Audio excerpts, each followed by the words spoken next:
अस्सलाम वालेकुम नाजरीन, रियल वन के साथ आपका मेज़बान मोहम्मद इमरान जाफिर हाज़िर खिदमत है। नाजरीन, जैसा कि आप मेरे पस मंज़र में देख रहे हैं, मैं इस वक्त एक इंतहाई मुनफरिद और अफादियत से भरपूर फल के खेत में मौजूद हूँ। इस फल का नाम है पपीता।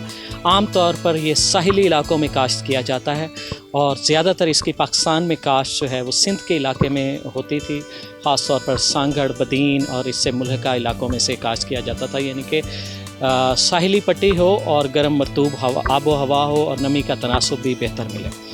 तो ये एक इंतहाई नर्म व नाजुक फल है, मगर तिब्बी ख़वास और नक़द आवर होने की वजह से इसकी काश्त में लम्हा बा लम्हा इजाफ़ा हो रहा है और अब पंजाब के बेशतर इलाकों में इस फल की काश्त का सिलसिला शुरू हो चुका है। अपने ख़वास के एतबार से ये फल भी है और सब्ज़ी भी है।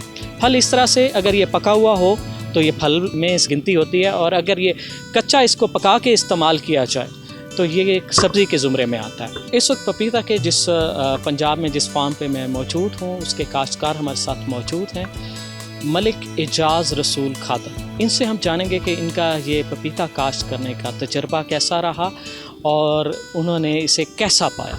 अस्सलाम वालेकुम। वालेकुम अस्सलाम।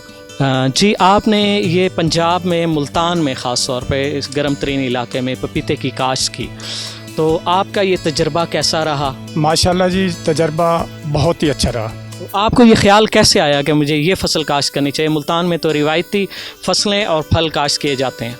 ये नेट पे सर्च किया है, वहाँ हमने इसकी काश्त, तौर तरीके और इसका देखा है मंडी की सूरत हाल, तो ये हमें मुल्तान की रिवायती फ़सलों से बहुत अच्छी लगी। और पहले तो नेट की रिसर्च तक थी बात, अब आपके सामने ये देखें फल पक भी रहा है, आपके सामने फल लगा हुआ है।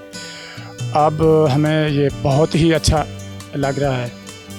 मुल्तान नहीं बल्कि पाकिस्तान की रिवायती फ़सलों में से, जैसे कि आप कह रहे थे कि ये फसल भी है, ये फ्रूट भी है और सब्ज़ी भी है। इसे जिस तरह चाहें पका लें, खा लें। ये दिल के मरीज़ों के लिए, जिगर के मरीज़ों के लिए, हाई ब्लड प्रेशर के लिए बहुत ही मुफीद है। और इसका जायका इस वैरायटी का, रेड लेडी का, बहुत ही अच्छा है। यानी ये सबसे अच्छी टेस्टी वैरायटी है। अभी आप चेक करेंगे, आपको अंदाज़ा हो जाएगा। अच्छा, ये बताइएगा कि इस खित्ते में इस फसल की तैयारी के लिए क्या इंतज़ामात करने पड़ते हैं? सबसे पहले तो इसकी तैयारी के लिए ज़मीन का इंतहाई ज़रखेज़ होना और नरम होना बहुत ज़रूरी है। और दूसरे फील्ड से कम अज़ कम आधा फुट से लेके 1 फुट तक इस फील्ड की ऊंचाई होनी चाहिए, ताकि अगर इससे पानी बहुत ज़्यादा नुकसान देता है कि अगर बारिश की वजह से या किसी और वजह से पानी ज़्यादा आ जाता है तो उसे निकालने में आसानी हो। अच्छा, ये बताएं, आपने इसे कवर्ड एरिया में काश्त किया हुआ है, इसके चारों तरफ बागात हैं, इसकी कोई ख़ास वजह है? नहीं, हमारे पास इसकी कोई ख़ास वजह नहीं है। हमारे पास यही ज़मीन, रोड साइड इतनी ही ज़मीन बची हुई थी, इसलिए कि हम ये चाह रहे थे कि अगर सड़क से हट के करते हैं तो वो तो कोई देखेगा, कोई नहीं देखेगा। अगर उस वक्त ये ख्याल था कि अगर ये कामयाब होती है तो हमारे और काश्तकार भाइयों को भी इसका फ़ायदा हो। यहाँ काश्त करने का मकसद यही था कि इतनी जगह फारिग थी 1 एकड़, तो हमने यहाँ इसे काश्त कर दिया है। इसके कवर्ड होने का कोई इशू नहीं है। अच्छा, ये बताएं कि इसकी काश्त में पर एकड़ कितने अखराजात आते हैं और इसकी जो पैदावार होती है उसमें पर एकड़ जो है ना, ये काश्तकार कितना कमा सकते हैं? देखें, पहले तो इसमें तकरीबन 8 से 850 तक पौधा लगता है और उस पर अंदाज़ा 30 किलोग्राम फी पौधा हम लगा लेते हैं। किसी भी 35-40 किलो हो गया, कोई 20 किलो हो गया, एवरेज 30 किलो लगाई जा सकती है।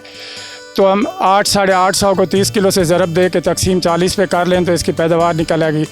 और मंडी का रेट इसका आम तौर पे 18 से 2100 रुपये फ़ी मन रहता है, इससे कम नहीं होता। और अगर ये भी रेट लग जाए तो ये तकरीबन 15 से 20 लाख रुपए इसकी सालाना पैदावार हो सकती है। और ये फसल कितने साल? ये फसल चूँकि हाइब्रिड वैरायटी है, वैसे तो ये खड़ी रहती है 50 साल खड़ी रहे, लेकिन 3 फल ये अच्छे देती है, चौथा फल इसका कम हो जाता है, इसलिए इसे रिप्लेस कर दिया जाता है, नए पौधे लगा लिए जाते हैं। तो आप यहाँ के काश्तकारों को, इस खित्ते के काश्तकारों को, ख़ासतौर पर मुल्तान के काश्तकारों को क्या सजेस्ट करेंगे कि वो रिवायती जो फ्रूट के बागात लगाते हैं या फसलात हैं उसकी निस्बत क्या वो पपीता काश्त करें?